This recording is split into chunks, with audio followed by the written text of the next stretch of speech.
Hello hello साथीहरु, आज म तपाईहरुलाई यो एकदमै डिफरेन्ट है 3 वर्षमा मैले नसोचेको यहाँको यो वातावरण परिवर्तन भएको छ जुन म त्यो तपाईलाई एक्सप्लोर गराउँदै छु। यो हाम्रो घरको नजिकै भएको एउटा गाउँ हो। आज भन्दा 3 वर्ष अगाडि यो चाहिँ गाउँ थिएन। यहाँ एकदमै जंगल, खोला, साइडमा खोला भएको र पुरै घना जंगल टाइपको थियो हैन।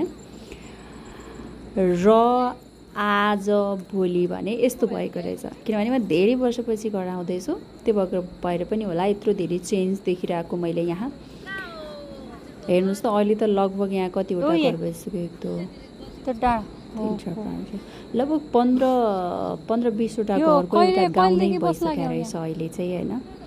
मैले कल्पना पनि गरेको थिइनँ कि यहाँ यत्रो धेरै चेन्ज भइसक्यो होला भनेर। मैले कसै मान्छेलाई पनि यहाँको चिनेको छैन, किनभने सबै नयाँ बस्ती हो।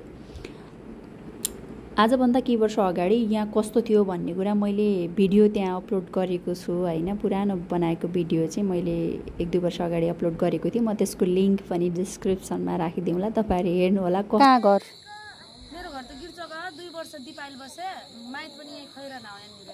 ए कसो छ यहाँको बसाइ श्रीलंका? ठिकै छ, बर्खाका बेला डर। यसपालि त आएन नि बर्खा पानी। पहिला चाहिँ एकचोटि आयो, पुरै डुबा हो। कस्तो भएको छ भनेर फेरि डेभलप हुँदैछ फेरि हैन। बाटो पनि बनिरहेछ अलिअलि गरेर, अनि घरहरु ठुलो ठुलो पिलरहरु पनि लगाएर बनिरहेछ, अनि सानो घरहरु पनि छ। अनि सबै बस्तीहरु चाहिँ पहाडी इलाकाबाट यता बसाइ सराई भएर आएको मान्छेहरु बढी छ हैन। यही ठाउँको त्यो ठाउँको भन्ने चाहिँ छैन। यस्तो साँगुरो गल्ली छ, व्यवस्थित चाहिँ छैन, तर जे भए पनि बस्ती चाहिँ बढेको छ यहाँ। लगभग अहिले साँझको 6-7 बजेको छ है। बच्चाहरु यसैले खेलिरहेछन्। यो पनि एकदमै रमाइलो पल हो क्या। के हो यो भन त? हामीले पनि यो जीवन काटेर आइसकेको गाउँमा हुर्किनु भएको सबैलाई चाहिँ घर हो तिम्रो? यो बालापन याद आएको होला। मलाई पनि एकदमै याद आइरहेछ। अनि कतै के बनालाको पनि रमाउने गर्छ गाउँमा। हल तिमी यही सुत्छौ? साच्चै भन त। बिल्लाको घर? खै बिल्ला? के तिम्रो नाम बिल्ला हो? बिल्ला हो तिमी?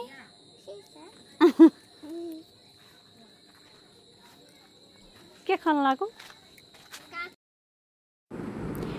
यो घरहरु जति पनि घरहरु अहिले देखिरहनु भएको छ नि यो भिडियोमा, यो घरहरु सबै नयाँ घर हो। यहाँ पहिला एउटा पनि घर थिएन,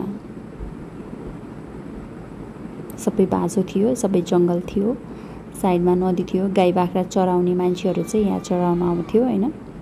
अनि यो धान फलेको यतापट्टि चाहिँ गाउँ थियो। अब दशैं पनि लाग्यो, धान पाकिरहेको छ।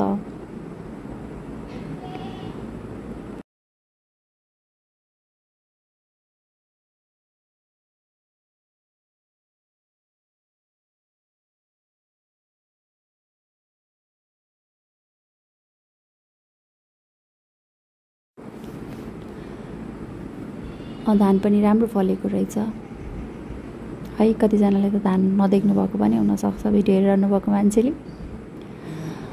अझै गाउँमा रमाइलो नै हुन्छ है। म धेरै वर्षपछि गाउँमा आउँदाखेरि रमाइलो पनि भइरहेछ। र एक हिसाबले अरु वर्षको जस्तो रमाइलो, मनमा खुसी भने यो वर्ष छैन। किनभने भर्खरै मात्र भएको जेनजेड आन्दोलनमा यति धेरै भाइ बहिनीहरु, यति धेरै साथीहरुले आफ्नो जीवन गुमाउनु भएको छ। एउटा परिवारमा आमाले सन्तान गुमाउनु भएको छ हैन। यस्तो अवस्थामा हामी सबैलाई दुःख भने लागि नै हाल्छ। मनभरि पीडा त सबैको छ। उहाँहरुको घरमा कस्तो भइरहेको होला हैन, उहाँलाई कस्तो फिल भइरहेको होला, यो कुरा सम्झिँदाखेरि खुसी त कसरी हुने। तर पनि यो शोकको घडीमा एउटा हाम्रो देशको भविष्यको एउटा सम्भावना उहाँले दिएर जानुभएको छ। हामीले एउटा आशा गर्ने आधार चाहिँ दिएर जानुभएको छ।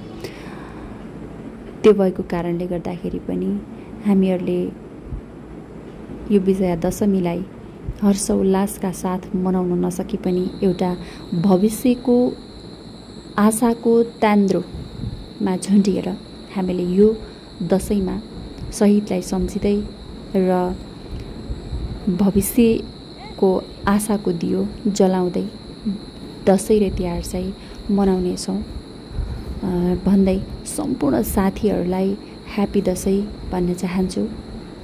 खुसी हुनुहोला, सुखी हुनुहोला र सधैँ आफूलाई पोजिटिभ राख्नुहोला।